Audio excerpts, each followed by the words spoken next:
Hola a todos. Este vídeo, igual que otro que vamos a hacer más formativo, va encaminado sobre todo a todos los trabajadores y cuidadores de nuestra residencia de discapacitados intelectuales de APROM, tanto en la residencia de adultos como en Estela Maris. Vamos a intentar hacerlo práctico. En esta primera parte vamos a dar unas nociones sobre las recomendaciones y cómo debemos actuar en el día a día. Y en la segunda parte será un vídeo más práctico donde conoceremos la habitación de aislamiento y las medidas de protección individual que se recomiendan para poder trabajar en el caso de que se diera algún aislamiento de alguno de nuestros internos. Bien, como todos sabéis, estamos ante una pandemia producida por un virus, el coronavirus, que se detectó en una ciudad de China que era Wuhan, y de ahí, como todo el mundo sabe, se ha extendido al resto del mundo. Las características de este virus pues son sobre todo su transmisión y su multiplicación. A día de hoy no tenemos un tratamiento específico, no hay una vacuna preventiva, no tenemos un tratamiento antiviral que nos lo solucione. Estamos en manos de todos los científicos y todos los países del mundo están en ello. Pero cuando hablamos de síntomas, quiero deciros una cosa: los síntomas no se presentan por igual en todos los pacientes. En unos se presentan con mayor gravedad que en otros, y además en unos, diríamos, hay unos síntomas de mayor alarma que en otros pacientes. Por lo tanto, hay un cortejo sintomático que nos puede a veces llevar a confundirnos a errores. Yo, por citar los más importantes, tendríamos un paciente que todos sabemos que se ha dicho que tiene tos, una tos seca, poco productiva, sin moco apenas. Tenemos un paciente que tiene fiebre alta, cuando decimos fiebre alta es mayor de 38, puede tener dolor de cabeza, puede tener cansancio, astenia, dolores musculoesqueléticos. A veces se está acompañando, en otros casos, de algún caso de vómito o diarrea. Y en algunos otros casos como falta de sabor y olor en los alimentos. Y eso son síntomas que serán difíciles de detectar en la población que nos ocupa. Bien, pues, ¿cuál será la primera tarea del cuidador en nuestra residencia? Recoger esos síntomas. Recoger esos síntomas supone que diariamente hay que hacer un control de la temperatura. Un control de la temperatura, para eso se ha facilitado un termómetro a distancia, que es como vemos en los medios de comunicación, que no hay que posicionarlo o contactar con el paciente, para hacer, diríamos, un barrido tanto a los internos como a todos los trabajadores cuando acceden a su puesto de trabajo. Por lo menos nos dará una información inicial sobre esa temperatura. Y después tendremos un segundo termómetro, que es el digital de contacto, donde tendremos una temperatura quizás algo más fiable. Bien.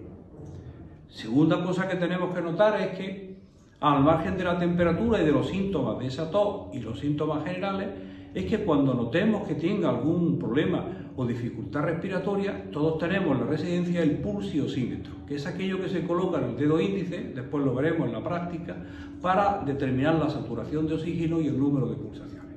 Ya tenemos dos datos: temperatura y saturación de oxígeno con el número de pulsaciones. Pero todavía no llamamos al médico del centro. ¿Por qué? Porque debemos de acudir a la enfermería de cada residencia, donde está la carpeta de tratamiento, y de forma individual tenemos los datos de cada uno de nuestros internos. Su nombre, la edad, que es muy importante, las patologías de base que tiene y el tratamiento que está siguiendo. Pues en esa hoja de tratamiento, en su parte posterior, tenemos una hoja en blanco que dice tratamiento transitorio. ¿Para qué? Porque cuando al médico se le llama y se le dice que un paciente tiene una tos seca, que tiene fiebre mayor de 38, que tiene una saturación de oxígeno tal, el médico dará un tratamiento médico. Y ahí, en esa hoja de tratamiento transitorio, donde debemos de indicar el tratamiento médico a seguir. A su vez, imaginemos que tenemos un paciente que, no por hecho de tener fiebre 37,5, hay que asociarlo al coronavirus. Puede ser otra patología, como puede ser un proceso catarral o un proceso viral, como es la propia gripe. Pues se ha de habilitar en cada residencia un libro o de hoja de control, de seguimiento de todos los pacientes que tengan algún tipo de incidencia.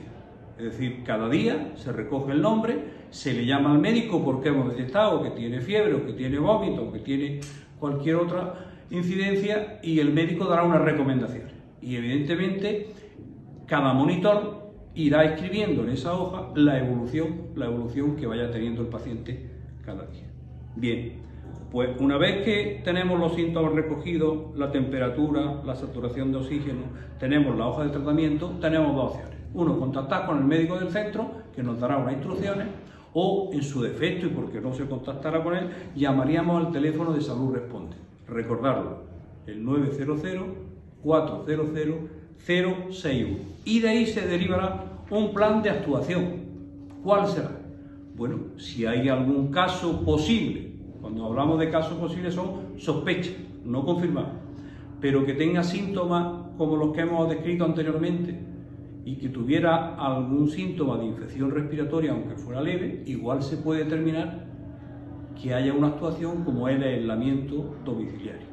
Entonces, si tuviera que quedarse aislado en nuestra residencia, ya se activaría el protocolo de aislamiento y los condicionantes o las medidas de protección individual que cada cuidador debe de respetar antes de entrar en esa habitación, que es lo que veremos en el segundo vídeo.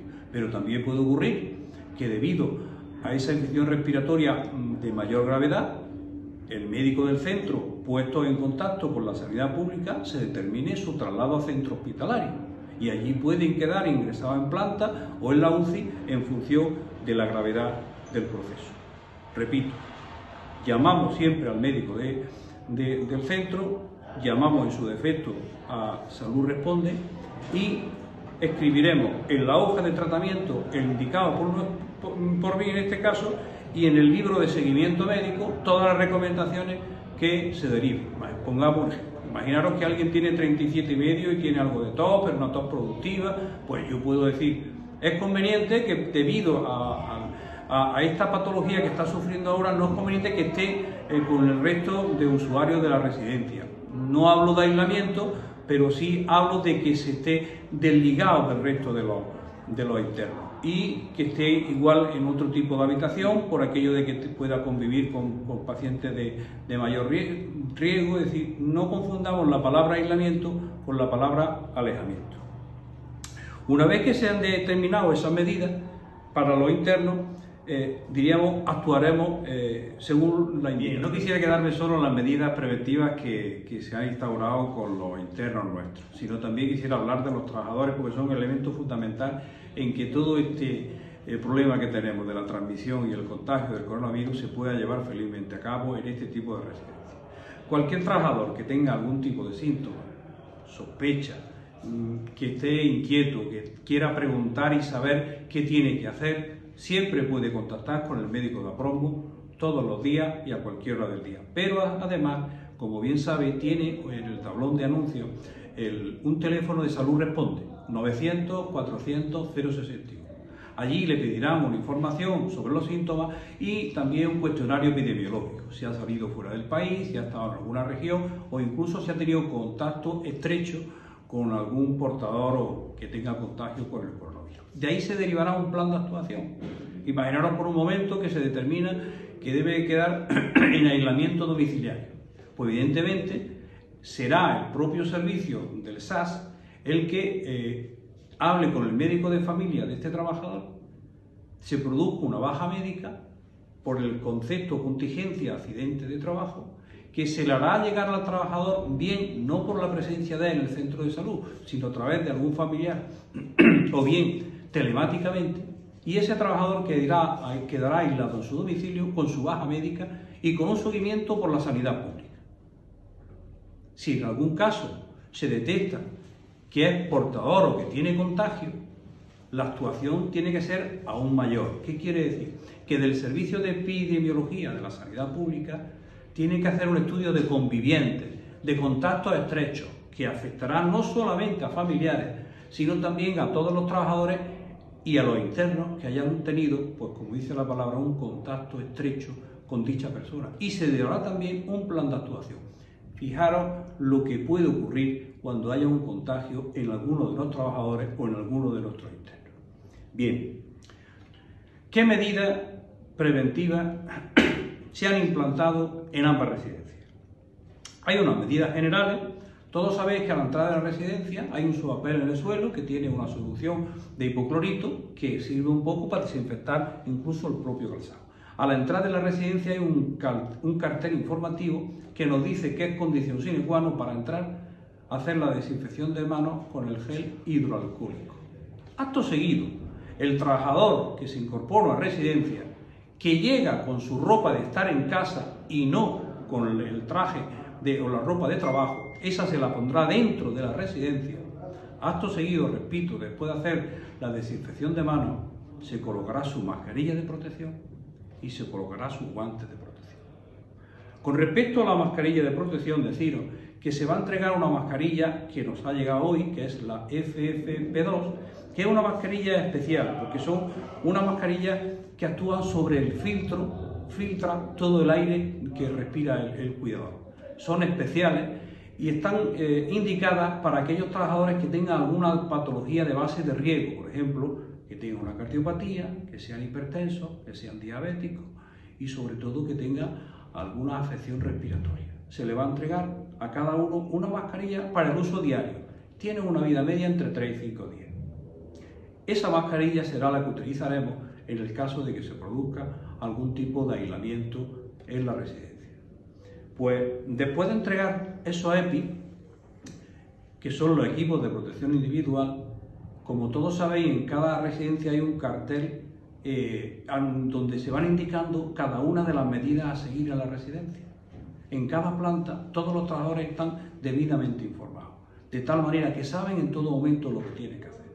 Decíamos que se han instaurado medidas preventivas. Sabéis que todos los trabajadores que entran en nuestro centro hay que tomar la temperatura y que a todos los internos, como decía antes, hay que tomarle también la temperatura. Y si alguien tiene más de 37, se contacta con el médico del centro. No hay que esperar, evidentemente, a que se tengan 38 grados.